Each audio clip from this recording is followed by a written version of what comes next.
De eerste fietsstraat van de gemeente Venray werd woensdagmiddag officieel geopend. De Overloonseweg heeft de primeur en werd door wethouder Erik van Daal, gedeputeerde Madeleine van Torenburg en enkele buurtbewoners symbolisch in gebruik genomen. Hoe fietst die? De fietsstraat die fietst perfect. Ja, ik kan niet anders zeggen, maar ik had hem al een keer gefietst. Dus, maar nu mogen we hem officieel nog een keer fietsen, ja, inderdaad. We kennen allemaal het fietspad, maar wat is een fietsstraat precies? Nou, een fietsstraat is eigenlijk een heel breed fietspad, zo moet je het eigenlijk zien.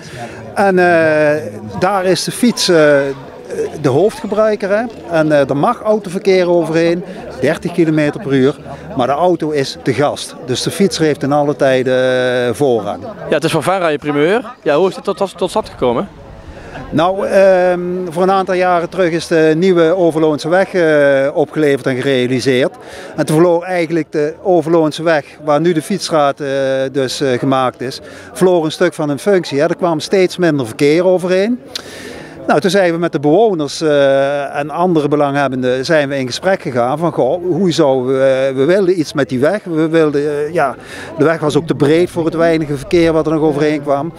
Een belangrijke fietsverbinding tussen Overloon en Venray, eigenlijk ook de enige. Dus toen zijn we met de bewoners gaan nadenken, midden in coronatijd, dus dat was ook nog wel een dingetje, had er toch wel wat voeten in aarde. Van goh, hebben jullie ook goede ideeën en wat zouden we met die straat kunnen doen? Daar hebben we best wel goede en leuke input op gehad. En een van de ideeën die geopperd werd is, maak er een fietsstraat van.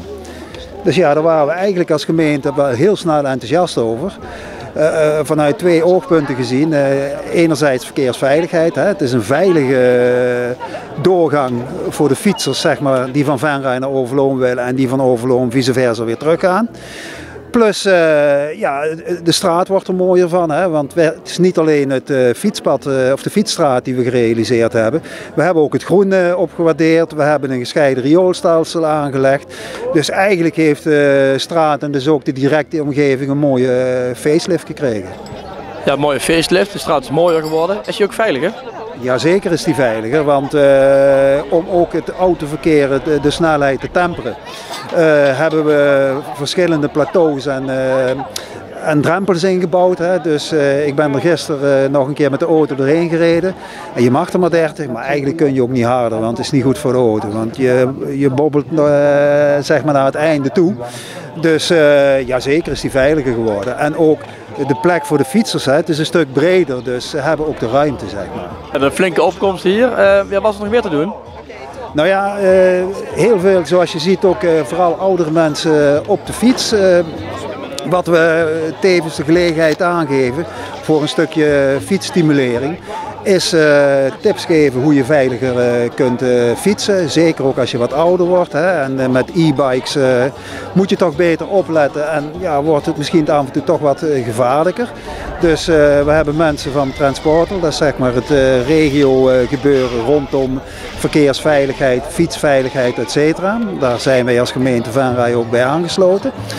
En als presentje krijgen ook alle mensen die op de fiets komen een fietsspiegel cadeau. En ja, dat is natuurlijk leuk voor de mensen, maar het is ook voor de verkeersveiligheid hartstikke belangrijk dat ze goed om zich heen kijken. En ja, met de fietsspiegel is dat toch net wat makkelijker. De eerste fietsstraat van Venray is een feit. Komt er ook nog een tweede of een derde? Nou ja, we zijn als gemeente wel bezig om ook met verkeersveiligheid, we zijn met een visie en beleid op het gebied van verkeersveiligheid. En daar zullen we zeker ook gaan kijken van god, kunnen we daar meer in gaan betekenen. Maar dat is nu nog te vroeg om daar concrete voorbeelden van te geven. Maar het heeft zeker onze aandacht. Want nogmaals, ik vind deze fietsstraat al een verrijking voor Venray.